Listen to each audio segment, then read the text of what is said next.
Hi, I'm Dave Staples from Hanover, New Hampshire, and I've got two questions for you.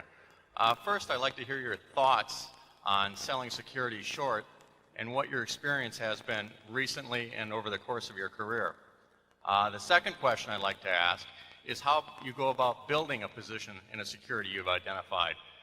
Using USG as a recent example, I believe you bought most of your shares at between $14 and $15 a share. But certainly you must have thought it was a reasonable investment at 18 or 19. Why was 14 and 15 the magic number?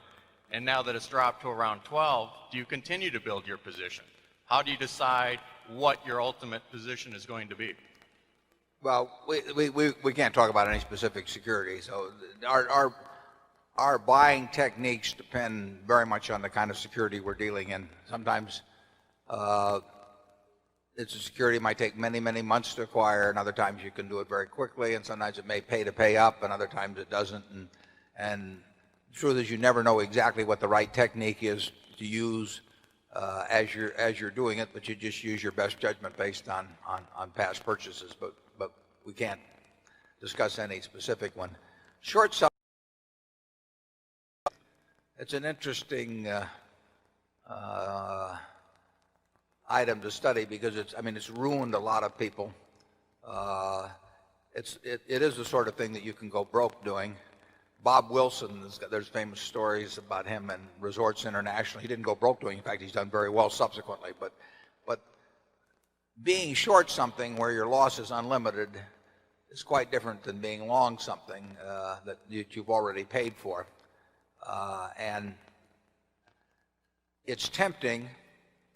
You see way more stocks that are dramatically overvalued in your career than you will see stocks that are dramatically undervalued. I mean, it's the nature of securities markets to occasionally promote various things to the sky, so that securities will frequently sell for 5 or 10 times what they're worth, and they will very, very seldom sell for 20% or 10% of what they're worth. So therefore, you see these much greater discrepancies between price and value and on the overvaluation side.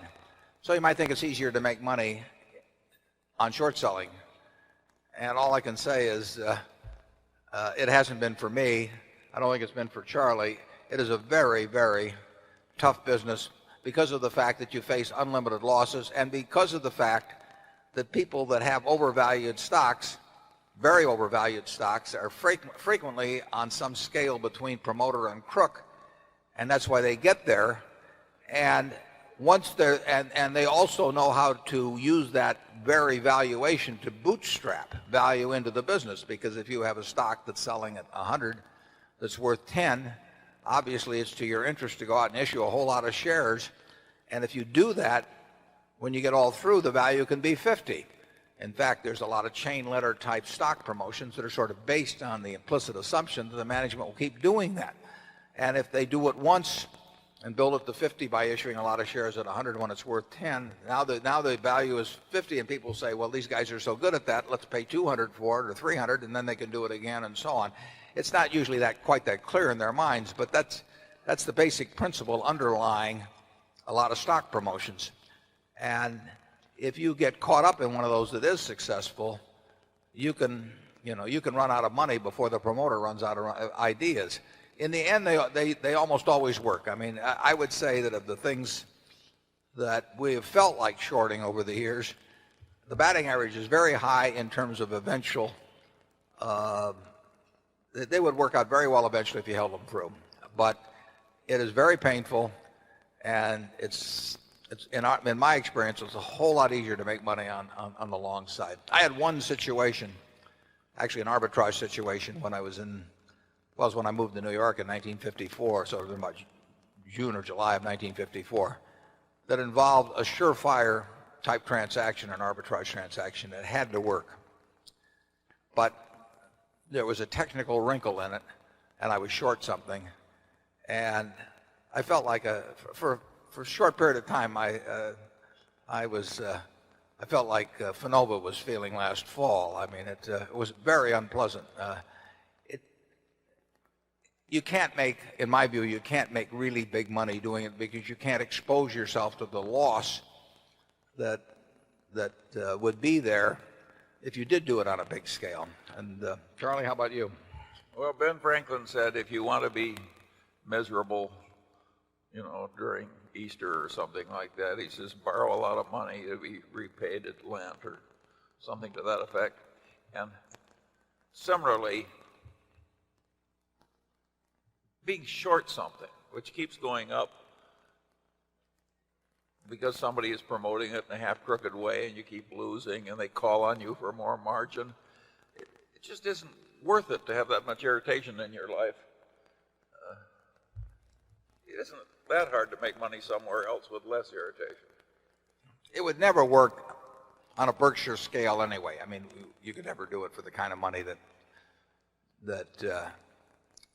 would be necessary to do it with in order to have a real effect on Berkshire's overall value. So it's not something we think about. It's interesting, though. I mean, I've got a copy of the New York Times from the day of the Northern Pacific corner, and that was a case where two opposing each owned over 50% of the Northern Pacific Company, Northern Pacific Railroad. And when two people each own over 50% of something, it's going to be interesting. And Northern Pacific on that day went from 170 to 1,000, and it was selling for cash because you had to actually have the certificates that day rather than the normal settlement date.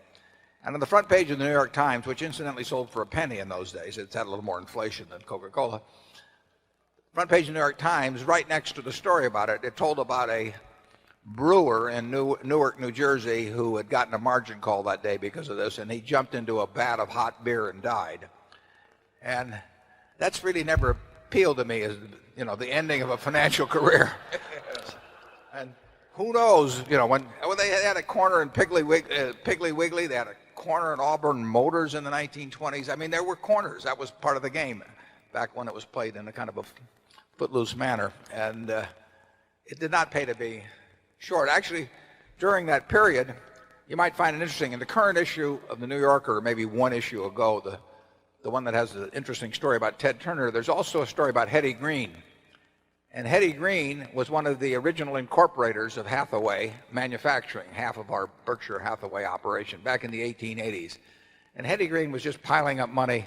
She was the richest woman in the, probably maybe in the world, certainly in the United States. Maybe some queen was richer abroad. But Hetty Green just made it by the slow, old-fashioned way. I doubt if Hetty was ever short anything. So as a spiritual descendant of Hetty Green, we're going to stay away from shorts at Berkshire.